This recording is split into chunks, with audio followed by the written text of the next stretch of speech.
নিঃস্ব অবস্থায় কি দোয়া করতে পারেন একজন মানুষ, এই দোয়াটা শিখে নেন, ইনশাআল্লাহ আপনার জীবনের সমস্ত সংকট কেটে যাবে ইনশাআল্লাহ। আমি নিজে ওই দোয়াটা বেশি বেশি করার চেষ্টা করি। দোয়াটা হচ্ছে, মুসা আলাইহিস সালাম একটা গাছের নিচে হেলান দিয়ে বসলেন, বসে দেখলেন দুইজন মেয়ে দাঁড়িয়ে আছে দূরে, পানি নিতে পারছে না, লোকজন পানি নিয়ে যাচ্ছে, ওরা দাঁড়িয়ে আছে বেচারি। মুসা আলাইহিস সালাম গিয়ে বললেন, কি সমস্যা আপনাদের? এটা নিয়ে আপনারা আবার মেয়েদের সাথে কথা বলার চেষ্টা করেন না, ঠিক আছে? তো মাহারাম গায়রা মাহারাম মেনে চলে। তারা বললেন যে আমাদের বাবা অনেক বৃদ্ধ মানুষ, আমরা পানি নিতে পারি না যতক্ষণ না আমাদের কম পানি নিয়ে চলে যায়।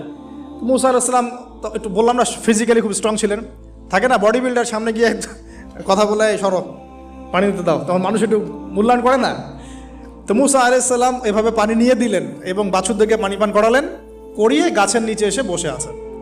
বসে বসে তিনি দোয়া করছেন, এই যে দোয়াটা তিনি দোয়া করছেন, রব্বি, একটা নেক কাজ করলেন, নেক কাজ করলেন না, মানুষের উপকার করলেন, নেক কাজ করে এসে গাছের নিচে বসে দোয়া করছেন,